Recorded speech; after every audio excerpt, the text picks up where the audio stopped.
My dad was a drunk, always sipping on that Hennessy. And I love to go back and change what he did to me.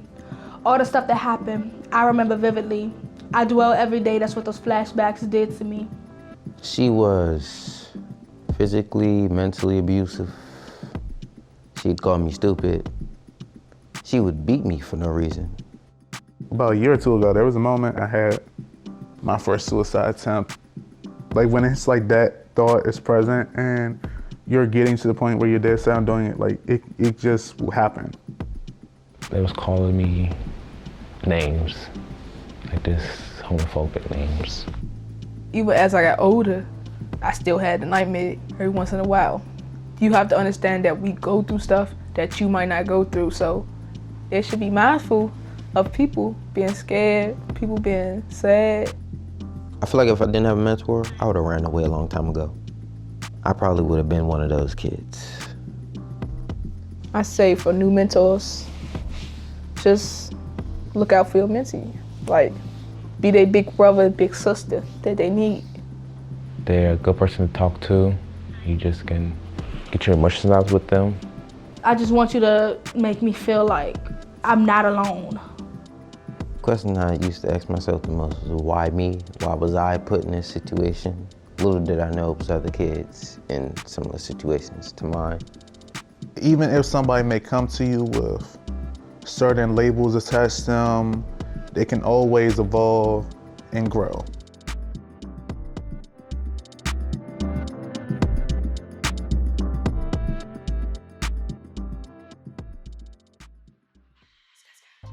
I think I was in 4th grade, so about 10 or 11.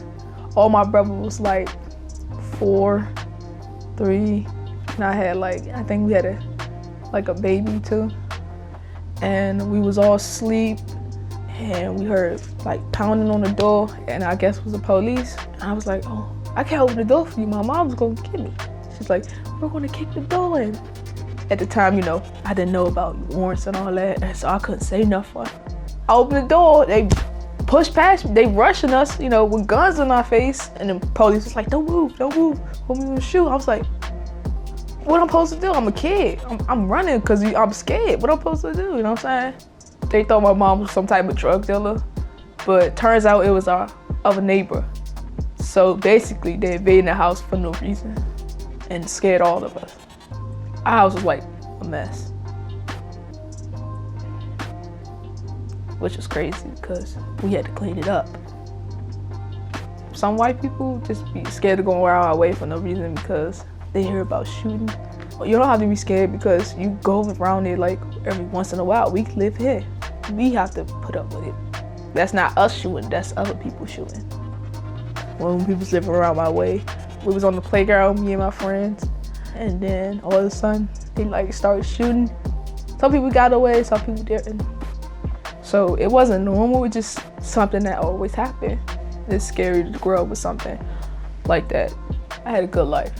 I can't complain about it because I had everything I wanted. I was lucky enough to have my mom and my stepfather. I had my dad, but sometimes, he makes promises he can't keep, and I can't do nothing about that. I was about 5th grade. Nobody around our way really liked my mom. I don't know why, because I guess they was haters and all that. And basically, they kept calling Child Protective Service on us, saying we have enough food and all that. They tried to take us, but we fought them because they didn't have nothing for us to go away for. And it was nothing they can do. It made me feel irritated because, getting questioned about people you don't know. I couldn't even imagine, being a foster kid and all that, being with different families. I don't think I would have been able to handle it. You might get abused, you might get raped. I probably wouldn't be the person I am today. I probably would have been a different person. My mindset would have been something different. I say for new mentors, just look out for your mentee. Be their big brother, big sister that they need. At first, some people might be closed off, might put a brick wall in front of you. They might not want to talk. Make them feel comfortable. Because if you look mean and all that and you yell at them back, you just making them feel like every other person, how they treated them. Some people might be in gang-related stuff. If they in the gang, they feel like their family wasn't there for them. So they get in the gang because when you first see them, they're like, oh, you know, we're not a gang, we're a family. And I would have been like, oh, yeah, this is what I always wanted, a family. As a mentor, you can't get mad at them because you don't know what they went through. You gotta open them up, figure it out. You have to understand that we go through stuff that you might not go through. So it should be mindful of people being scared, people being sad. Everybody have their own emotions. We all human. It don't matter the skin color. Sometimes listening to them might be good for them. It was like last year, I heard some argument, so I had looked out my window, and I was looking out the window for a while. He pulled the gun out on the guy. He had shot the guy. I was like, oh my God. We knew who he was the next day, so I'm like reliving it in my dreams. So I was scared. My mom was like, what's wrong with you? I was like, too scared to tell her. To this day, nobody knows. Like, this is my first time talking about it. Even as I got older, I still had the nightmare every once in a while. I say that was my most traumatic moment of my life. My first mentor, her name was Jolissa. And at first, I didn't talk because, you know, I didn't know her. But like after like 2 or 3 times, I realized she was cool. She had the same interests as me. She told me how to be more responsible. But at the same time, she opened me to new stuff, opportunities and all that. Eventually, I told her everything because she was just like a sister to me. Even when times get tough with me and I can't do this and that, I'm like, I gotta do this for my brothers and sisters. Because if I don't do it, who gonna do it? Us not having like a real father, that's what pushed me and my mom to, you know, had to figure something out, like I had to grow up. At first I didn't like it because I didn't want to have to be that role model for my brothers and sisters because I didn't know what I was doing. I was never good at school, like math and reading and all that, until one day I had this one teacher who just actually really sat down and then taught me how to read and all that. Ever since that day, you know, I've been able to do my work and all that. I think it encouraged me to grow up and be something different, and then wanted my brothers and sisters to see me successful. It's my favorite quote. It says, sometimes you must hurt in order to know, fall in order to grow, lose in order to gain, because most of life's greatest lessons are learned through pain. Made me realize that you got to go through some stuff in order to get to the road you want to go to.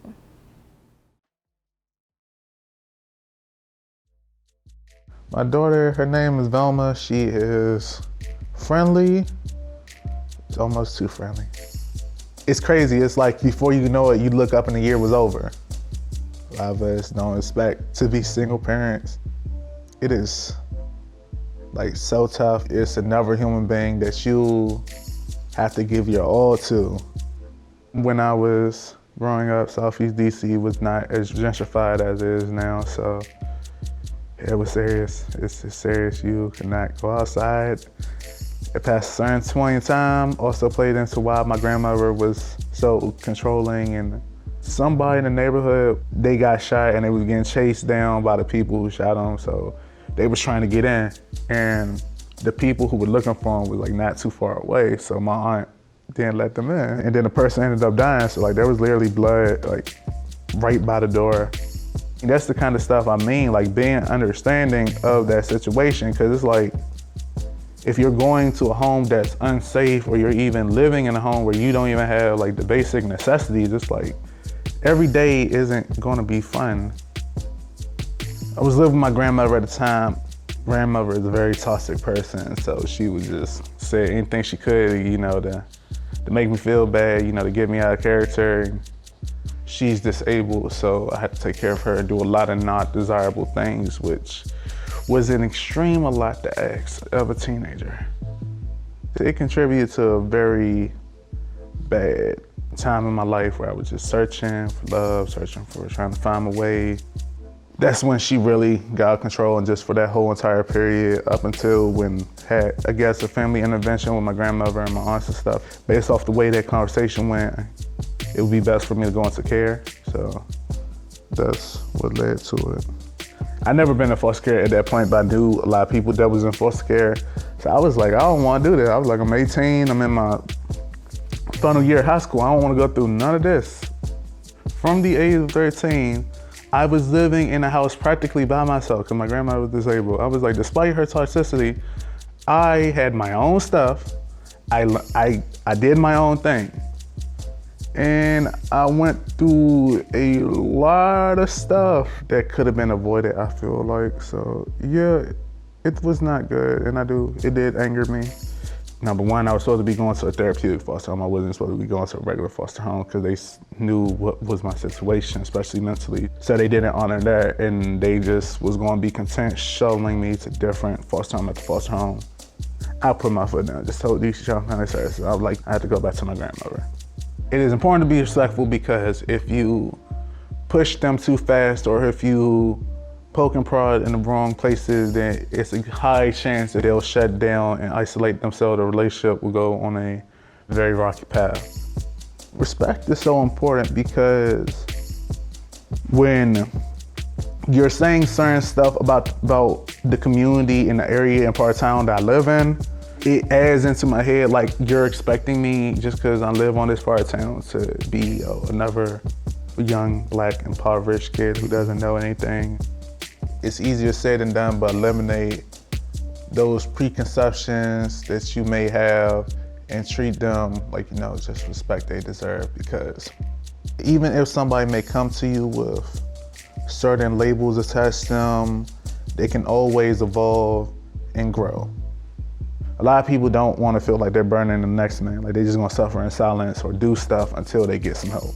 So just help them understand 90% of the battle with depression, like it's a battle in your mind. So when you change your approach to the battle, it helps because they can be going just like that. Because this stuff is real and there's no coming back from that. To emotionally support your mentee doesn't mean you're a therapist. Don't look at it as a burden to, be there emotionally for your mentee. They don't mean to overwhelm you. They're coming to you because they feel like you're a support system they can confide in. So I would just say, be big on your word, make sure you're doing everything that you say you're gonna do, and make sure that they do feel like they're important. Yes, try to nudge them, but don't be overbearing about it. Like, don't push them too fast out of their comfort zone. Try to have at least an idea of what's going on, so that way, if a tough situation happens, you might be able to provide some support. About a year or two ago, there was a moment I had my first suicide attempt, and I was so locked in on me that I didn't see the world around me. Like when it's like that thought is present and you're getting to the point where you're dead set on doing it, like it just will happen. And if you're not in touch with your mentee on a regular basis, then you won't know until it happened. You're just like, dang, I could have did something. Like there have been some moments where I had like a mentor or somebody who just checked up on me and I was having a real bad day. And just the fact that they checked on me like made my day like just a little bit better and made me put a smile on my face. He is very big on what I want to do. Like he rarely ever says what he wants. He always is like, well, hey Dorian, what do you want to do? It's whatever you want. So it helps me work on my assertiveness because I'm better able to say what I want. I would advise them to try to expose their mentee to more professional stuff so that at least they have something stable going on in their life. I wasn't the best person. I had a lot of labels put on me, but because I came across some great people who gave me a chance, I started seeing the world much more clearly. And I was like, damn, I am an awesome person. I had allowed people to talk me in to deny who I was. And I was like, you know what, I am an awesome person. And there were so many people that was legitimately liking me for who I was as a person. I really do want to be able to come back to my community and, help out the people that I know are suffering and they don't have a voice. I don't know, I don't want to just think about myself. I do want to better the whole world because I feel like that's what it's about, to be honest with you.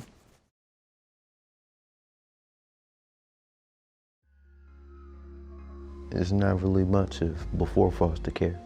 I was a baby, actually. And I was told my aunt called Child Family Services on my mother because she left me in the house. So they came and got me. They had me in placement home.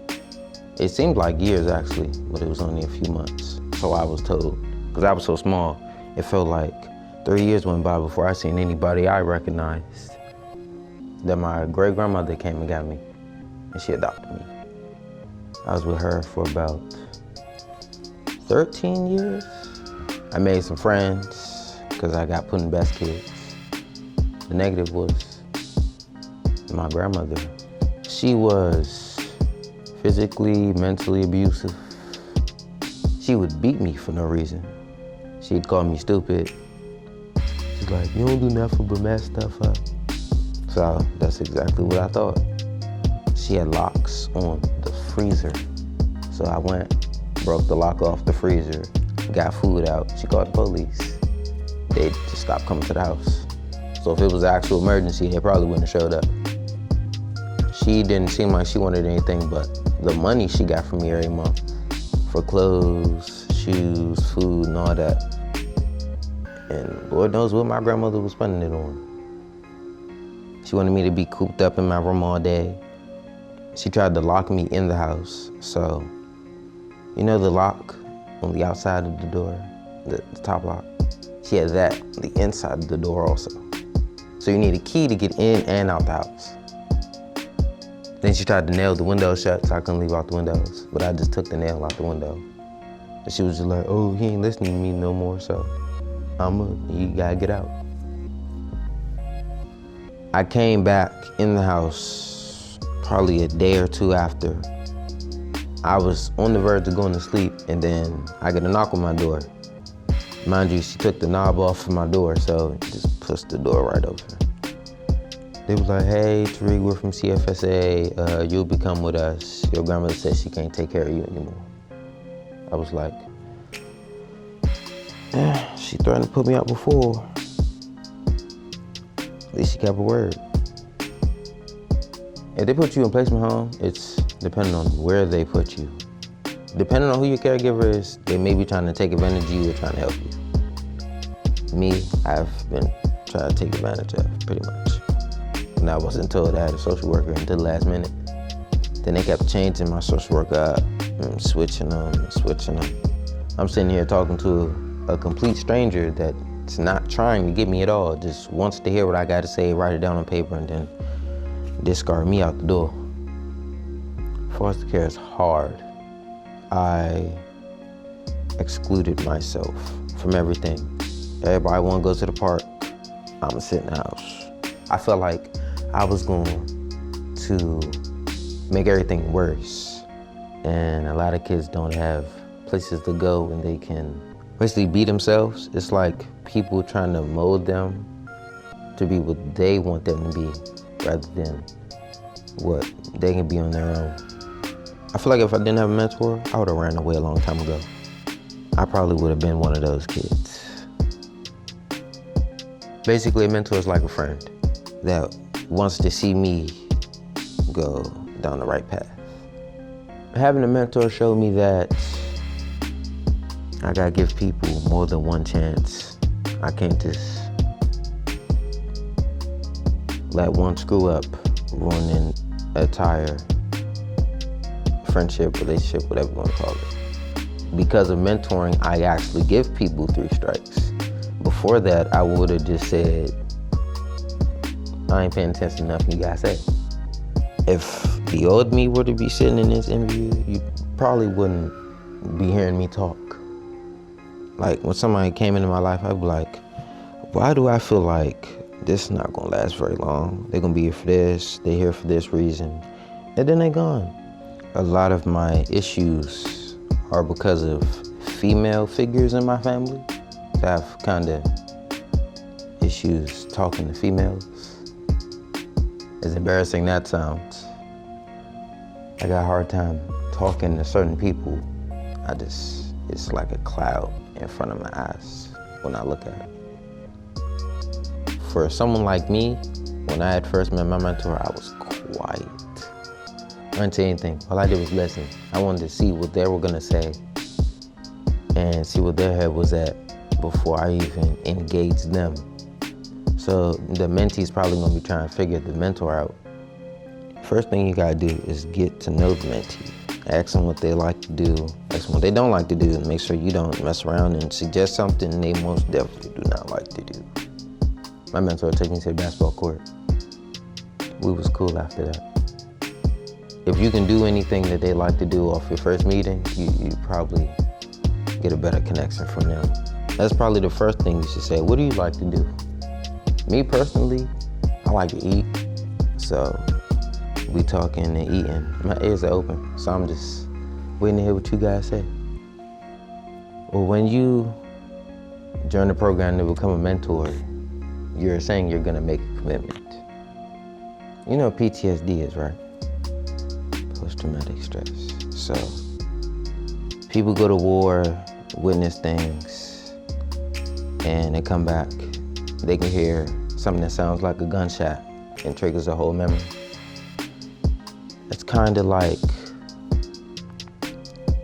a person that said they're gonna commit to a foster kid, and then they do the same thing someone else did to them. You gotta be there for a foster kid, especially because they've been through a lot. You can show commitment in a lot of ways.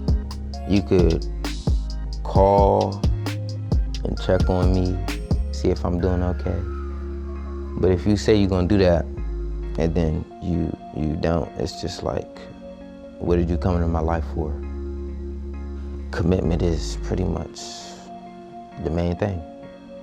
I don't necessarily ask for help, so that's probably the downside to having to do everything myself. Kind of holds me back a little bit, especially in school. The question I used to ask myself the most was, why me? Why was I put in this situation? Little did I know it was other kids in similar situations to mine. I was just like, why did I have to be abused? Why did I have to get taken away from my mother when I was a child? Why can I not do certain things other kids can do?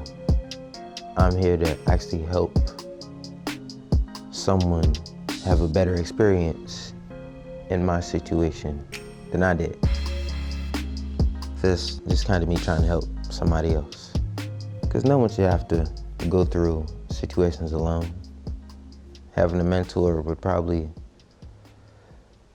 help them in that department. My father was a drug dealer and my mother was on drugs. And my mother gave me to my father and he gave her drugs, and that's how I went to go live with my father, and I've never been with my mother because of that. Right now, my dad has 21 kids and 12 baby mothers. So like, I was used to change. I was the only child that my father actually had with him. All of his other kids lived with their mother. I never lived with my mother, I lived with my father. So wherever he went, I went with him. We would like go from state to state, living with different women for such and such period of time. And he would have babies by these women and be run off with the women, and I would have to take care of the babies.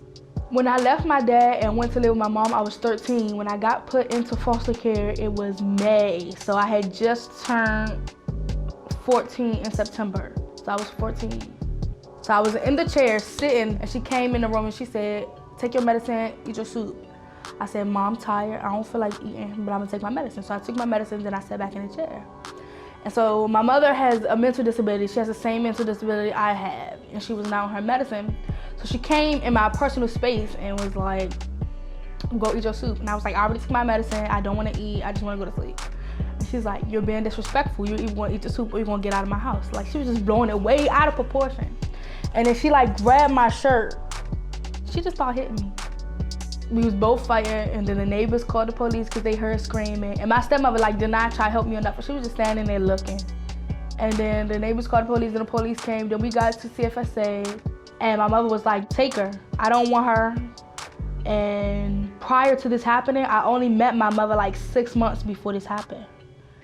And so when I first met her, she just told me like all these things like, I love you and I can't believe all the stuff your father did to you. You never have to worry about that again. I'll never let nobody hurt you and all this other stuff. And she didn't mean none of that. So that night I went to a foster home. The foster lady was a lesbian and she tried to touch me. In my whole life I've been in approximately 74 foster homes. Everybody's house is different, everybody's house looks different, everybody's rules are different. I have to wake up living in a stranger's house. It's just like, it's nasty, like it makes you feel dirty. Man, it's hard because you meet different people and it's like they automatically judge you already before they even know you. The PTSD is from like the sexual abuse and the physical abuse with my dad. Anxiety is like the fear of my dad like coming back to hurt me. The depression is like everything that's happened all together. And the schizoaffective disorder is like hereditary from my mom because she has it. And when you have a disability like mine, it's always that voice in the back of your head that's like, don't get too comfortable because you know as soon as you leave here, it's gonna go right back down. You go through a lot of stuff and the way these people treat you, if they really care, they would never do you like that. They treat you like an animal. I'm really in foster care because I didn't have a choice. When I was growing up, my father never like gave me attention or love or anything. Like he didn't even try. Like he didn't even like try to say, I love you, I care about you. He didn't try to do none of that. He just did what he did, and if you didn't like it, oh well. Everything that ever happened, he took it out on me. He would like, at 6 years old, he would just like walk in by like 3 o'clock in the morning, just grab me by my hair and yank me out the bed, just get up bitch, and just walk away.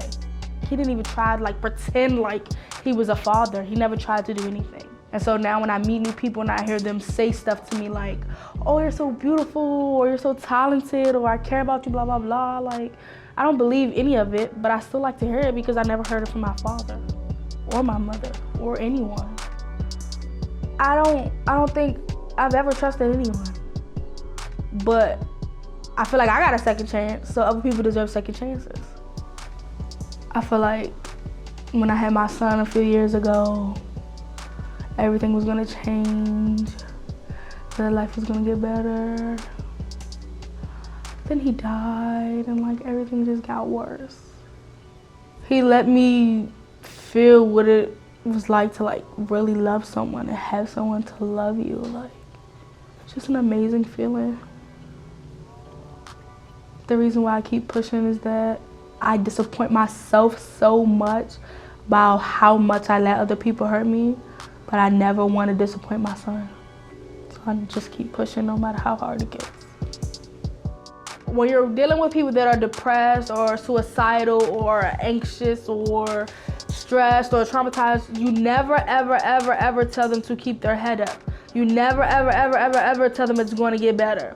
If you're going to tell me it's going to get better, do something to make it better. If you're going to tell me it's going to get better, give me a reason to believe it's going to get better. Don't just tell me it's going to get better because that's what you think I want to hear. Nobody want to hear that. I just want you to make me feel like I'm not alone. Even if you don't understand where I'm coming from, make me feel like you understand where I'm coming from because you need to be there. And my best friend knows how to do that. And so does my mentor. There's always going to be that feeling that you have being an African-American person living in Washington, D.C. with a Caucasian person around. There's always going to be that feeling that you have, just like, you never know. It does play a big factor because it's harder for an African-American child that is hurt and traumatized to open up to a Caucasian person. It's just always harder. Out of all the foster mothers, I've had 9 social workers, I've had 2 lawyers. Out of everybody, my mentor is like the best one.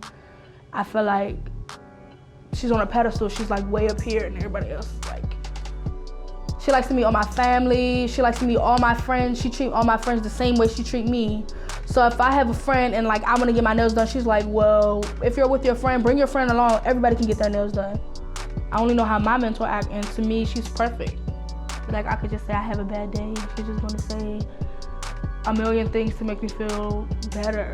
If you were to say right now, you're beautiful, I won't believe you. But if she was to tell me I'm beautiful right now, I would believe her because of the way she acts towards me. I see the way how she carries herself. I see the way her boyfriend treats her. I see the way she acts. And I think like the way people treat me is like not right. People always think you have to settle and you don't. And that's what I'm starting to learn, like, I shouldn't have to settle. And I learned that because of my mentor.